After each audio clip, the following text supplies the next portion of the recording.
Commander Ziegther stood on the bridge of the warship's Sovereign Blade, his eyes scanning the star charts with practiced ease. This would be his 18th conquest, another primitive world ready to fall under Caltharian control. Another victory to add to his already impressive record. The target planet sat 3 days away. A small blue and green world circling a yellow star in a quiet corner of the galaxy. The scouts had labeled it Target 7743. Though the native inhabitants called it something else in their primitive languages. Navigator Prindle, confirm our approach vector, Ziegther commanded, his voice carrying the authority of decades spent conquering lesser species. Prindle tapped at his console, the holographic display showing 12 Caltharian warships moving in perfect formation through the darkness of space. 50,000 troops waited in the lower decks, their weapons ready, their spirits high. 3 days until orbital insertion.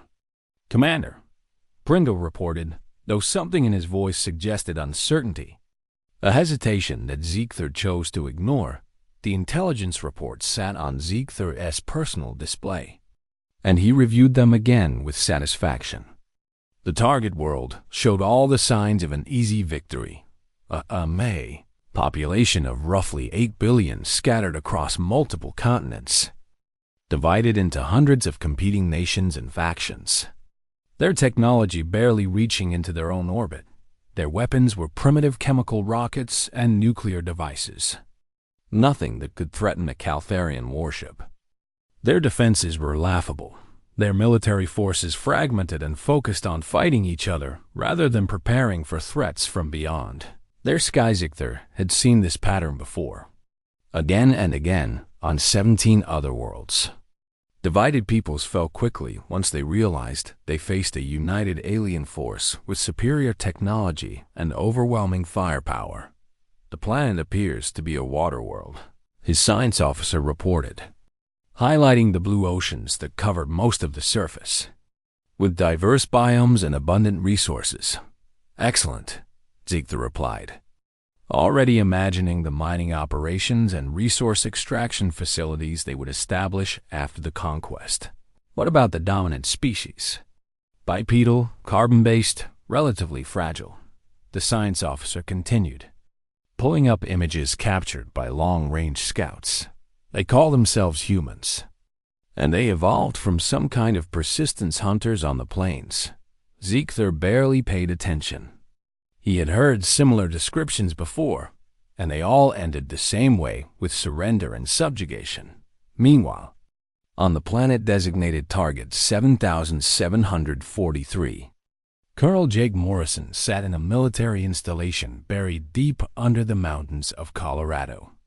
He monitored satellite feeds and deep space telemetry. His job to watch for threats from beyond Earth's atmosphere. Captain Lisa Chun worked at a nearby console, her eyes tracking the data that flowed across her screens in endless streams of numbers and graphs. Something had caught her attention. Anomalies in the outer solar system that refused to resolve into clear readings. Colonel, I'm seeing some odd readings near Neptune, she said, frowning at her display. Mass displacements that don't match any known objects.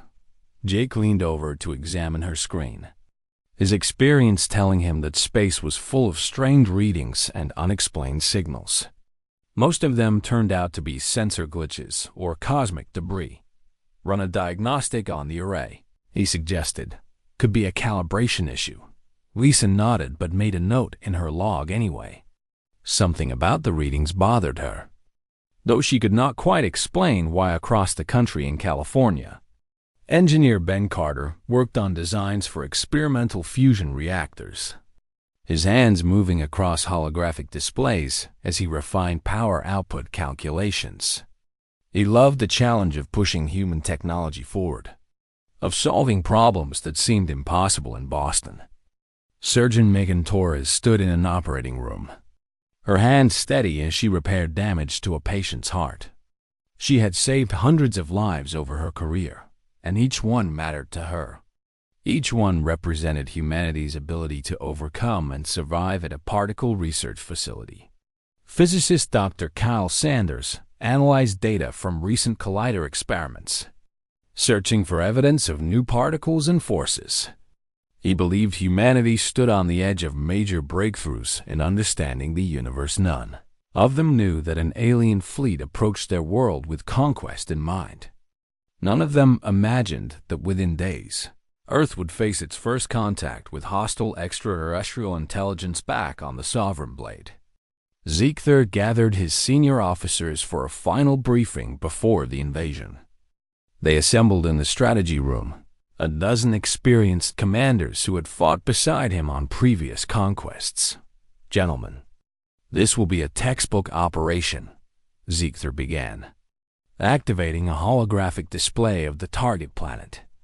"We disable their satellites, establish air superiority, land-ground forces at major population centers, and demand surrender within 48 hours.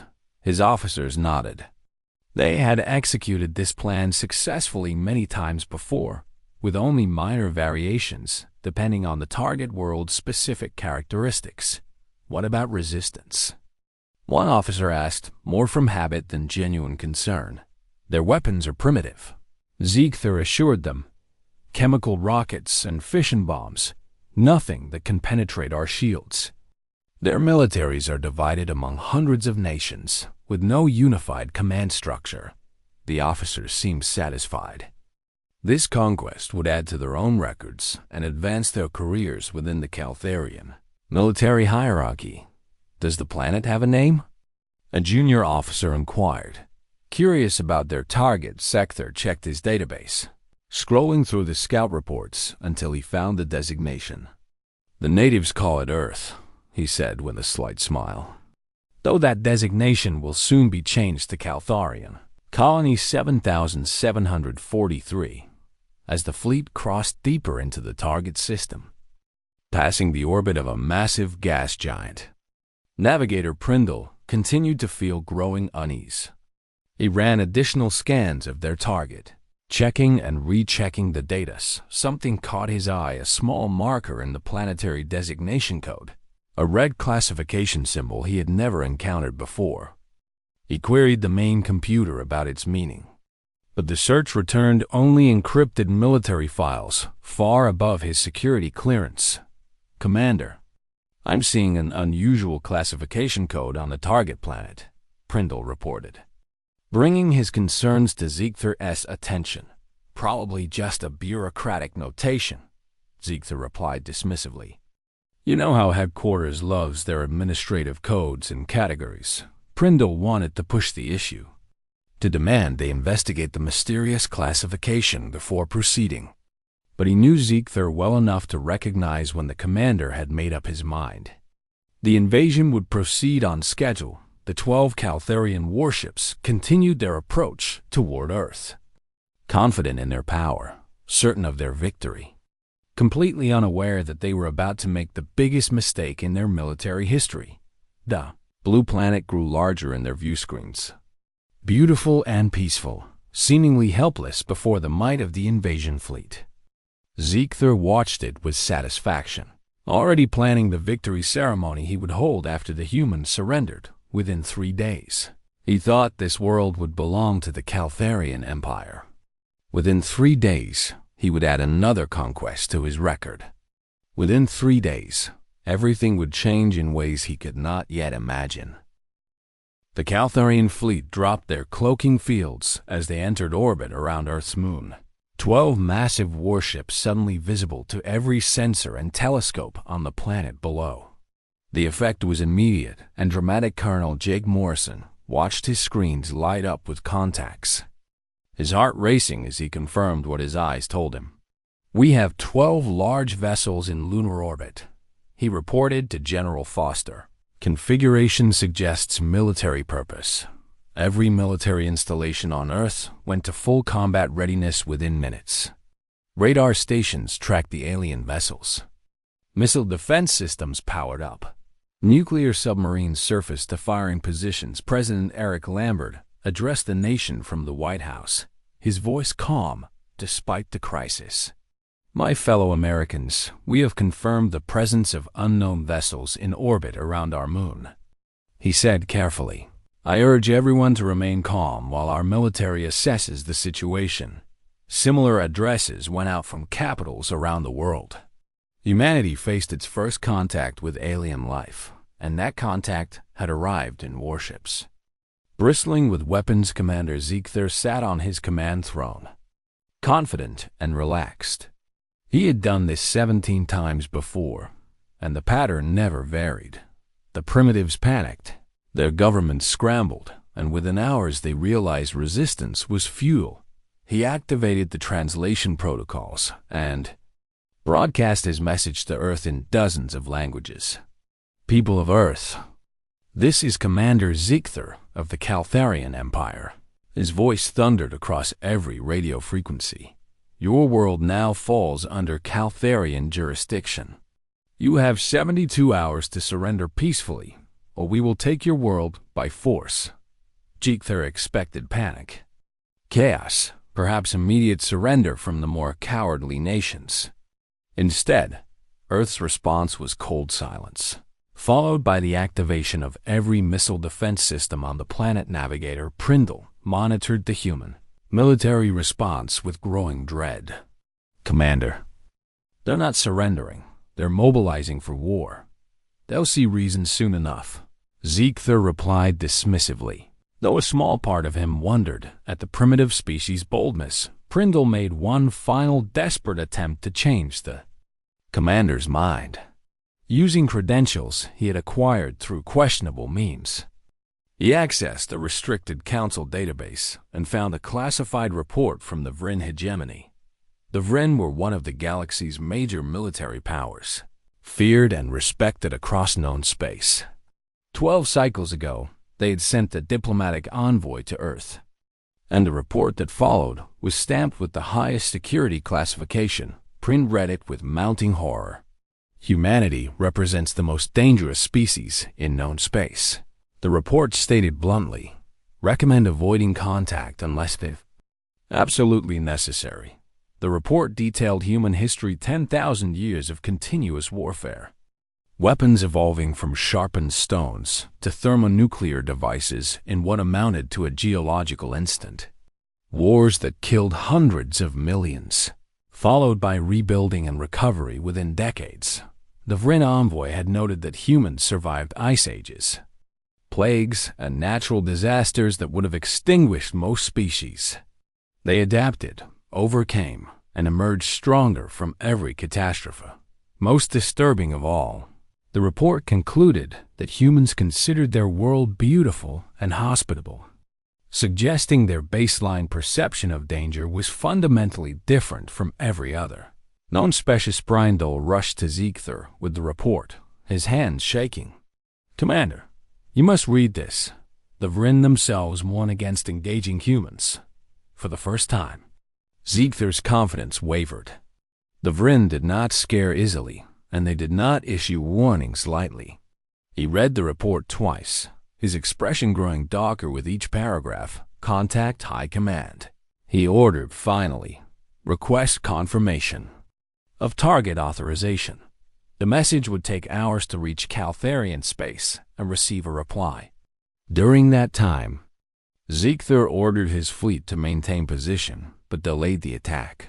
Much to the confusion of his crew on Earth, humanity prepared for war with grim determination. Colonel Jake Morrison coordinated with military leaders from every nation, sharing intelligence and tactical assessments.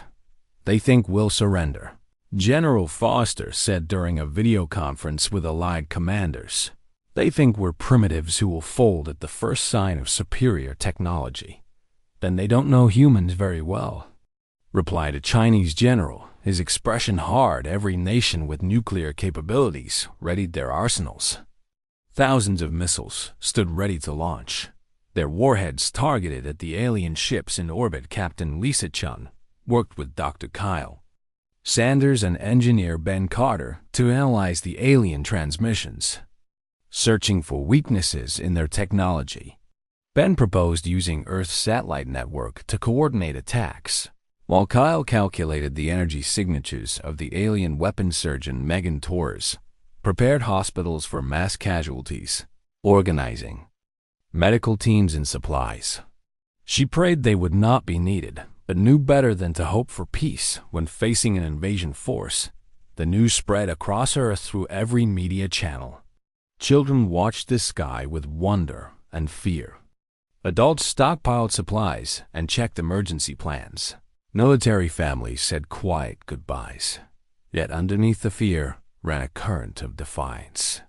Humanity had survived 2 world wars, had faced nuclear annihilation during the Cold War, had overcome countless disasters, natural and man-made. These aliens thought Earth was helpless, thought humanity would surrender without a fight. They were about to learn otherwise on the Sovereign Blade. Word of the Vrin report spread through unofficial channels. Soldiers accessed the same public databases Prindle had used, reading about human history with growing unease. They learned that humans evolved as persistence hunters, running prey to exhaustion across vast distances. That humans could function on minimal sleep, heal from injuries that would cripple other species, consume nearly anything organic.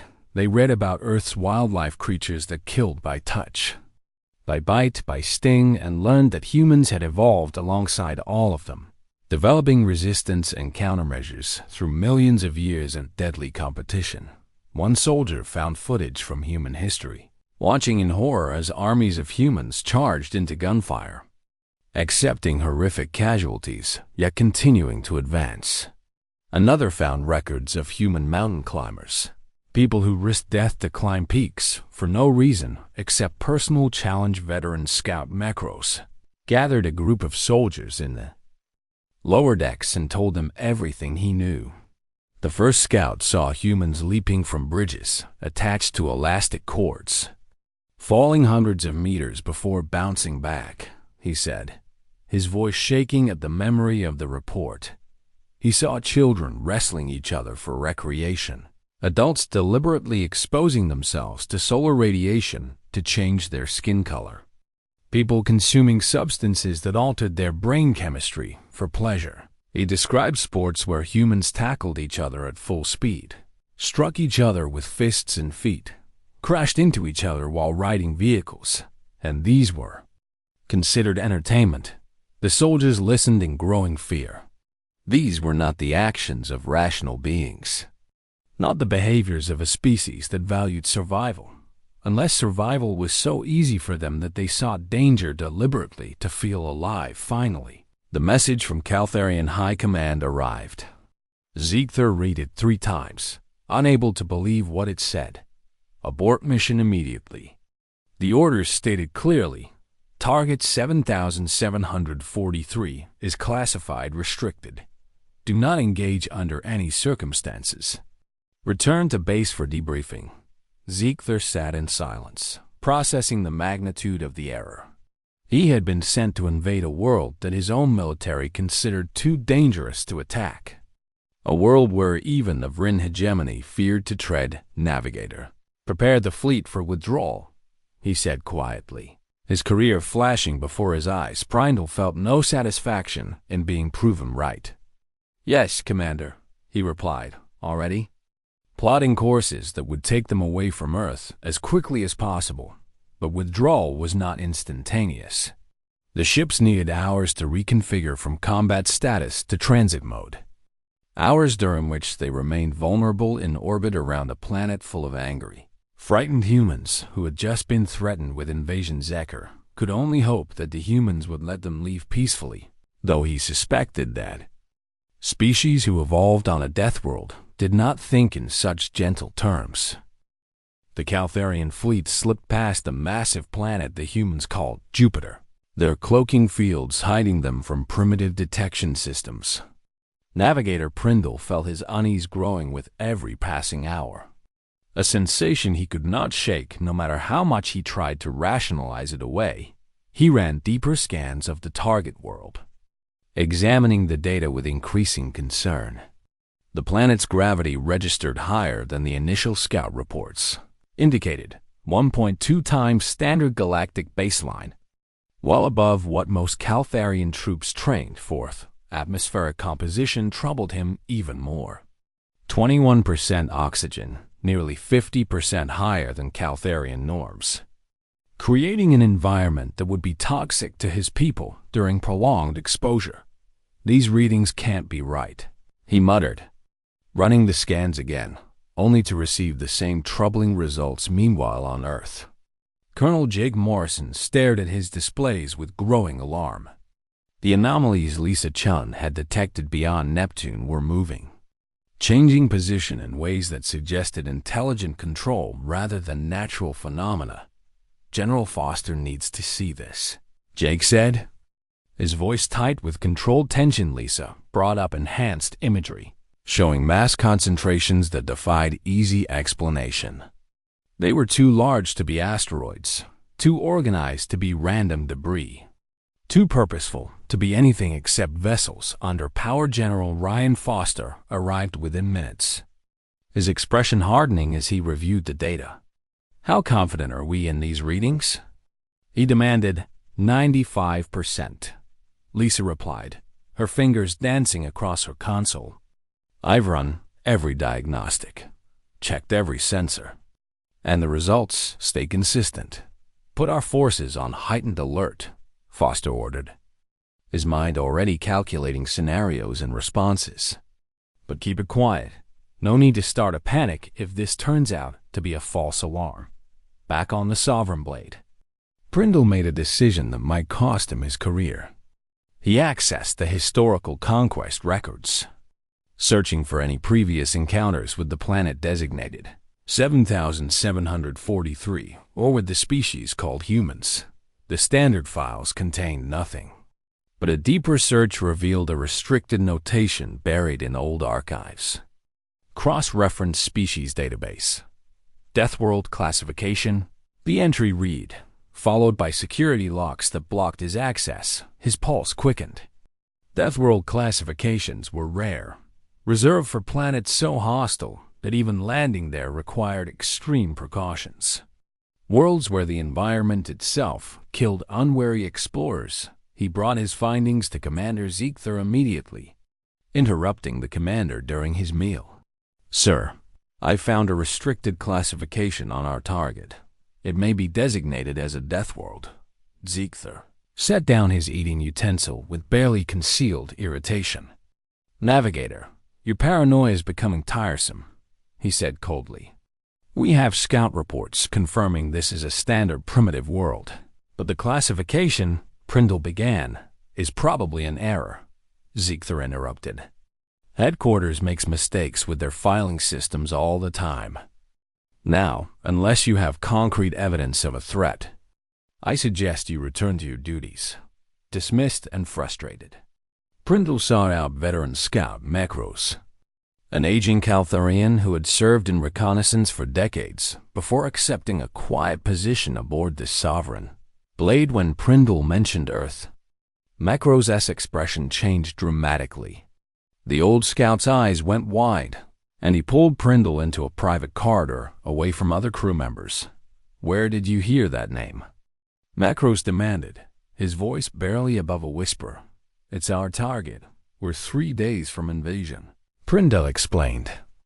Confused by the scout's reaction, Mekros closed his eyes, his face showing a mixture of fear and resignation. 50 cycles ago, I was part of a reconnaissance team that made first contact with Earth, he said slowly. 3 scouts landed on the surface, only 1 returned. And he died mad within days. Prindle listened with growing horror as Mekros described what the surviving scout had reported before his sanity shattered. A world of such extreme conditions that it should have been classified uninhabitable, yet the dominant species thrived there, treating the hostile environment as normal. The scout witnessed humans throwing themselves from aircraft with only fabric to slow their fall. Mekros continued, diving deep into oceans filled with predatory creatures, climbing mountains where the air was too thin to breathe, all for recreation. For fun. That's impossible, Prindle protested weakly. Though he knew Mekros would not lie about such things, The Galactic Council suppressed the report, Macro said. Deemed it unreliable because the scout went insane. But I saw him before he died. The fear in his eyes was real. Prindle returned to his station and began accessing public galactic databases, searching for any references to Earth or humans that did not require military clearance. What he found terrified him. A Vexian trade delegation reported that humans consume chemical compounds considered toxic by most species, adding them to food deliberately and calling them spices. A Thorian survey team noted with horror that human children were taught to swim in waters inhabited by apex predators called sharks, multiple. Species reported that humans kept carnivorous predators in their homes as companions, animals that could easily kill them, but chose not to.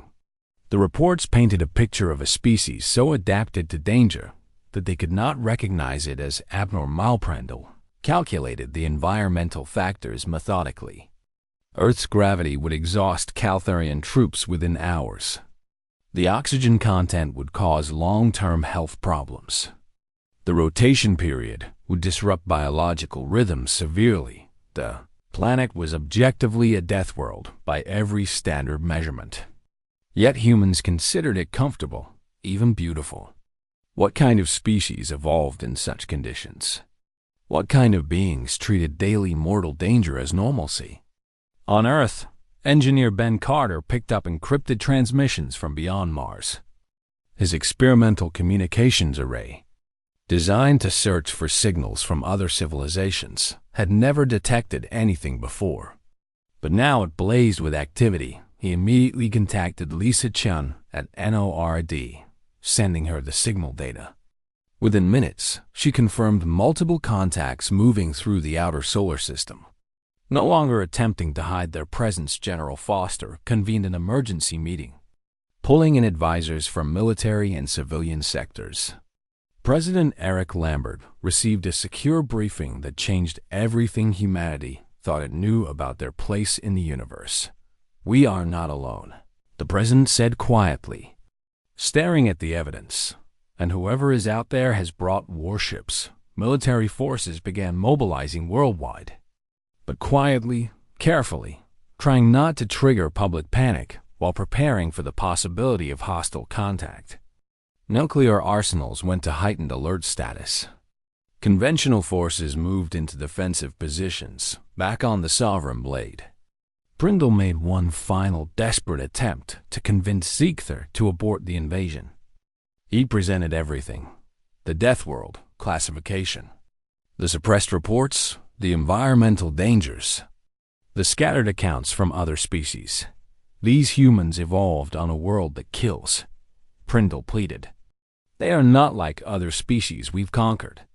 They are survivors of an environment we can barely tolerate." Ziegther listened with growing impatience. "We have 50,000 troops and 12 warships," he said flatly. "But humans have chemical rockets and divided militaries. Your fears are based on old stories and rumors. Commander, please." Prindle tried again. "Enough?" Ziegther snapped. "We proceed as planned. Prepare for orbital insertion in 48 hours. Prindle returned to his station, knowing he had failed. The fleet would attack Earth, and they would learn the hard way why some worlds should never be invaded. Why some species should be left alone. The blue planet grew larger in their view screens, serene and lovely, hiding the truth beneath its peaceful appearance. Humanity waited below, united by the threat from above, ready to show these aliens exactly what it meant to be children of a death world. Commander Ziegther ordered his weapon systems powered down and his fleet into withdrawal configuration. But the process could not happen instantly. Caltharian warships required several hours to transition from combat readiness to faster-than-light transit, hours during which they sat exposed in Earth's orbit on Earth. Military commanders debated fiercely about whether to strike while the aliens were vulnerable.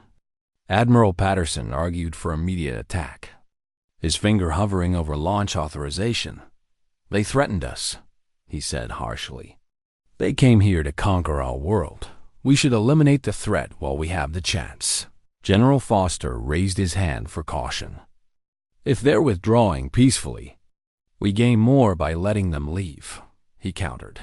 We show strength through restraint, and they carry that message back to their empire.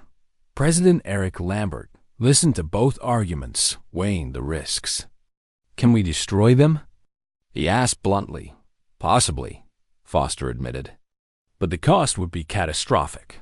They would take millions of our people with them. And we don't know if there are more ships waiting beyond our sensors. The president made his decision. Authorize communication attempts, but keep all weapon systems locked and ready if they make any hostile move. We respond with everything we have. Dr. Kyle Sanders worked frantically with Lisa Chun and Ben Carter to establish communication using the alien frequencies. They crafted a simple message that carried unmistakable meaning. You have entered our space without permission. State your intentions immediately. On the Sovereign Blade. Ziegther received the message and felt a chill run down his spine. The humans were not cowering or begging. They were demanding answers as though they held the superior position. He debated how to respond. Admitting they came to invade seemed unwise, but lying could make things worse. He chose silence instead, focusing on getting his fleet away from Earth as quickly as possible. But fate had other plans. Junior Weapons Officer Kev Tar sat at his console, his nerves shattered by the stories he had heard about humans and their death world. When his sensors detected what he interpreted as weapons lock from Earth's surface, he panicked. It was actually a deep space tracking radar, harmless and routine. But in his fear, Kev Tar saw only death approaching, without authorization. He fired a warning shot, a low-power plasma burst that streaked toward Earth's atmosphere. Burning up harmlessly, but sending an unmistakable message. Who authorized that discharge? Ziegther roared, but the damage was done on Earth. Every sensor tracked the plasma burst. Colonel Jake Morrison reported it instantly to General Foster, his voice tight with controlled rage. They fired on us, Morrison said flatly. Authorization to return fire? Granted, Foster replied without hesitation. Conventional weapons only show them we can hurt them without going nuclear. Within seconds, hundreds of interceptor missiles launched from sites around the globe, streaking upward toward the Sovereign Blade. They were primitive by galactic standards, but there were so many of them. And they moved with surprising speed. The Caltharian point defense systems activated automatically, destroying the missiles long before they could reach the hull. But the attempt itself shocked every alien aboard the fleet. They didn't hesitate, Prindle said with something like admiration in his voice. They took a single warning shot as an act of war and responded. Immediately, Ziegther realized that everything in the reports was true. These humans were not cautious or diplomatic. They were aggressive, reactive, and utterly fearless. He opened communications with Earth, his voice carefully controlled. This is Commander Ziegther. The weapon's discharge was accidental, a mistake by a nervous crew member. We mean you no harm. President Lambert's reply came quickly, delivered in a cold, hard voice. Your accidental discharge followed an invasion ultimatum. You have 1 hour to leave our space. If you are still here after that, we consider it an act of war and will respond accordingly. In the Sovereign Blade's command center, several officers argued that Earth's threat was meaningless. They can't seriously damage us with those primitive weapons, one said confidently. But they will try, another officer countered. And how many of those primitives will die before we win? Thousands? Millions? What happens when word spreads that we slaughtered a Death World species? Prindle spoke quietly but firmly. These are humans. They fight wars lasting decades without surrender. They killed millions of their own kind over ideology and resources. Even if we win the battle, what will the cost be? While the Caltharian officers debated, Earth accelerated its preparations. Every nation with military satellites repositioned them for optimal firing solutions. Nuclear missile submarines surfaced worldwide. Their launch tubes open and ready. It was partly a bluff. The missiles might not penetrate alien defenses, but Earth presented a united front of total commitment to fighting rather than surrendering. Dr.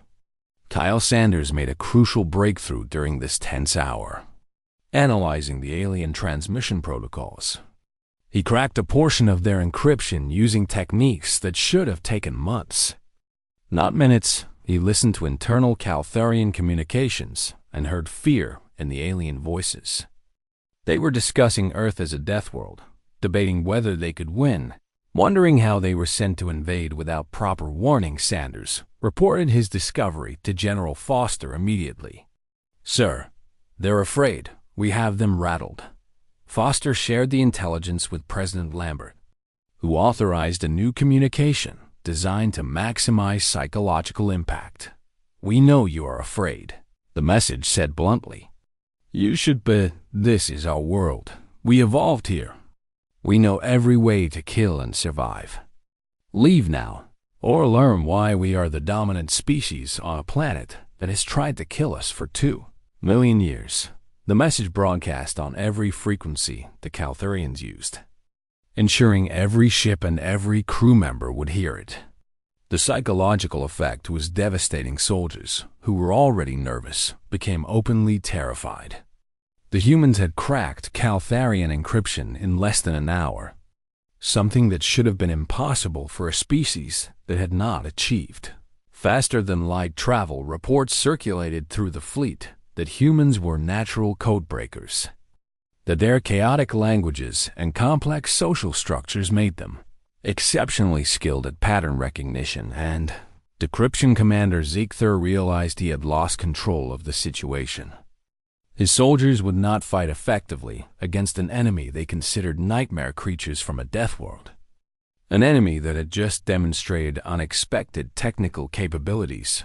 "Emergency withdrawal procedures," he ordered, abandoning all pretense of maintaining composure. "Bypass safety protocols if necessary. We leave immediately." Navigator Prindle plotted the fastest possible escape route, one that took them away from Earth and toward the nearest recognized space lane. The fleet began powering up their faster-than-light drives, pushing the reactors harder than recommended on Earth. Sensors tracked the energy buildup. "They're preparing to jump," Lisa Chun reported.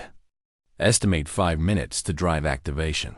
"Hold fire," General Foster ordered, watching the alien ships carefully. "Let them go if they're really leaving." The longest 5 minutes in human history passed with agonizing slowness.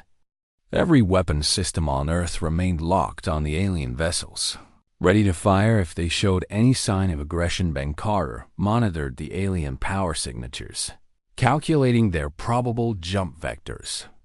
Kyle Sanders listened to their increasingly frantic communications. Megan Torres waited in her hospital, praying her skills would not be needed. Finally, the Caltharian drives reached full power. One by one, the 12 warships vanished in bursts of twisted spacetime, fleeing Earth as though pursued by demons the moment they disappeared. A cheer erupted in command centers around the world. Humanity had faced an alien invasion fleet and forced them to retreat without firing a single nuclear weapon. Colonel Jig Morrison allowed himself a small smile. "They came to conquer and left in terror," he said with satisfaction. But General Foster remained cautious. "They'll be back eventually, or others will come. We need to prepare." President Lambert addressed the world again, praising the international cooperation and the restraint shown by not launching a full nuclear strike.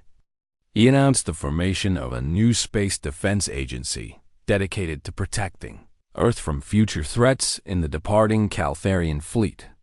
Ziegther sat in his command chair, processing the magnitude of his failure. He had retreated from a primitive species without engaging in true combat.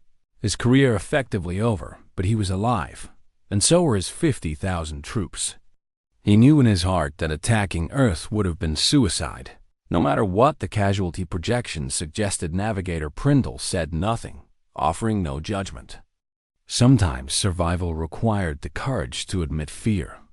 And running from danger was not cowardice when the danger was real. The fleet jumped toward Caltharian space, carrying with them a lesson that would spread through the galaxy. Earth was not a primitive world ready for conquest. It was a death world whose inhabitants were far more dangerous than their technology suggested. The Caltharian fleet materialized in deep space, far from Earth and far from any inhabited system.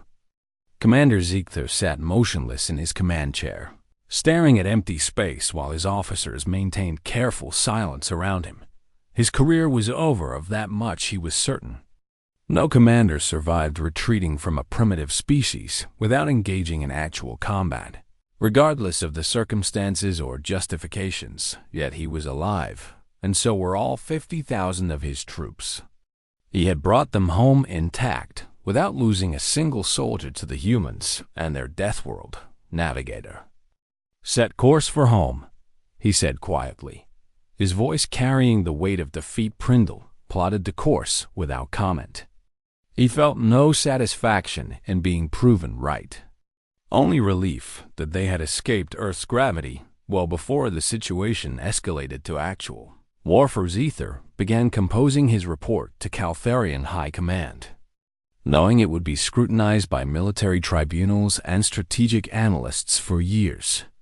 He wrote methodically, detailing everything: the suppressed intelligence, the death world classification, the Vrin warning, the human response to provocation. He described how humans had cracked Caltharian encryption within an hour, how they had mobilized their entire planet's military forces in response to the invasion threat, how they had shown zero hesitation in counterattacking after a single warning shot. His conclusion was blunt and unambiguous: Earth must be placed on the permanent restricted contact list.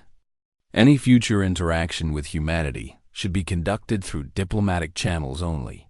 With extreme caution, he added a personal recommendation that the Caltharian Empire should consider seeking trade relations rather than conquest, noting that a species with such rapid technological advancement and fearless disposition could become valuable allies or devastating enemies. Navigator. Prindle received grudging respect from the crew for his warnings and persistence. Several officers approached him privately to apologize for dismissing his concerns. Veteran scout Mekros found Prindle on the observation deck, staring at the stars. "You saved us," the old scout said simply. "You kept pushing when others would have stayed silent." "I almost didn't push hard enough," Prindle replied, thinking of how close they had come to attacking Earth. "We were hours away from making a catastrophic mistake, but we didn't make it," Mekros pointed out. "Sometimes survival requires the courage to admit fear and act on it. You had that courage when your commander did not." Prindle considered this.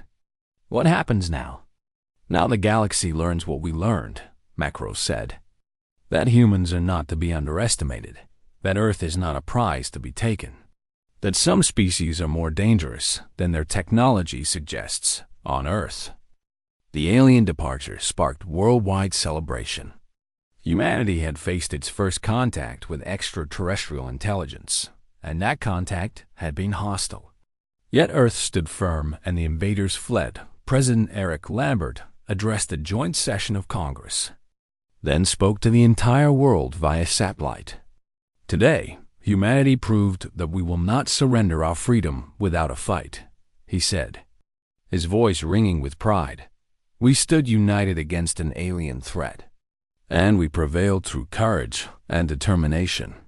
He announced the formation of the United Earth Space Defense Agency, a multinational organization dedicated to protecting the planet from future extraterrestrial threats. Every nation contributed personnel and resources, setting aside old rivalries in the face of the larger galactic community. Colonel Jake Morrison received a promotion to general, taking command of the new agency's military operations. His first action was to accelerate the deployment of orbital defense platforms and early warning satellites. General Ryan Foster became Morrison's senior advisor, bringing decades of military experience to the planning of Earth's space defense strategy. Together, they developed protocols for detecting and responding to alien incursions. Captain Lisa Chun took charge of the agency's Sensor and Communications Division, expanding Earth's deep space monitoring capabilities. She worked closely with Dr. Kyle Sanders, who led the Scientific Research Division. Kyle assembled teams of the world's best scientists to study the alien transmissions and analyze what little data they had captured. His goal was to understand alien technology well enough to develop effective countermeasures. Engineer Ben Carter proposed ambitious projects to accelerate human space capabilities. Within months, he had approval and funding to develop advanced propulsion systems, orbital weapons platforms, and improved spacecraft. We need to reach beyond our solar system, Ben argued in planning meetings. We need to explore, establish outposts, make ourselves harder to threaten. Surgeon Megan Torres contributed her medical expertise to a new field she helped create: xenobiology. She studied what limited information existed about alien physiology, preparing for the possibility of treating alien patients or understanding alien biological weapons. We can't assume all aliens are hostile, she reminded the military planners. Someday we might need to heal them rather than fight them. News of the failed Caltharian invasion spread through galactic communication networks with surprising speed. Species who had heard rumors about humans now had confirmation. Complete with detailed accounts from Caltharian survivors, the Vryn hegemony issued a formal statement advising all spacefaring species to approach humanity with caution and respect. Their intelligence services circulated the Caltharian after-action reports, ensuring the lessons were widely understood. Trade guilds began debating whether to contact Earth for commercial relations. Some argued that a species capable of intimidating a Caltharian invasion force would make valuable trading partners, while others worried about the risks. Military powers added Earth to their strategic assessment maps, marking it as a restricted zone where unauthorized operations were forbidden. No empire wanted to be the next to underestimate the Death World species. The Galactic Council convened an emergency session to discuss Earth. Representatives from hundreds of species debated how to handle the situation. Some members argued for containment, suggesting that humanity should be prevented from achieving faster-than-light travel before they became a threat to galactic stability.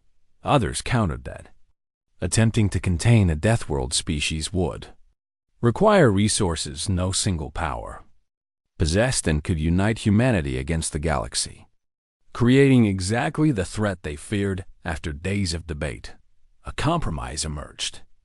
Earth would receive provisional protected status, with contact permitted only through authorized diplomatic channels. Unauthorized military operations in Earth's solar system would be considered acts of aggression against the Council itself on Earth. The encounter transformed humanity's perspective. The divisions between nations seemed trivial compared to the reality of a populated galaxy and potentially hostile alien empires. International cooperation increased dramatically as nations recognized their common stake in planetary defense. Old enemies found common ground. Historical grievances faded and important space programs received massive funding increases from governments worldwide. Within a year, human presence in orbit tripled, with new stations under construction and crews training for longer missions. Universities established xenology departments to study alien biology, culture, and technology.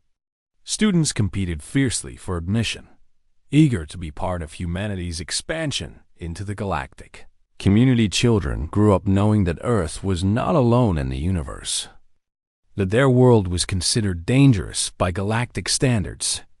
They took fierce pride in this reputation, Embracing the identity of Deathworld survivors, Colonel Jake Morrison reflected on how quickly everything had changed. 6 months ago, we thought we were alone, he said to Lisa Chun during a quiet moment. Now we know we're surrounded by civilizations that fear us. Is that good or bad? Lisa asked, monitoring the newly deployed sensor network. Both, Jake admitted. Fear can prevent war, but it can also cause it. We need to be strong enough that no one attacks us, but not so aggressive that we become the threat. Dr. Kyle Sanders understood that human science needed to advance rapidly.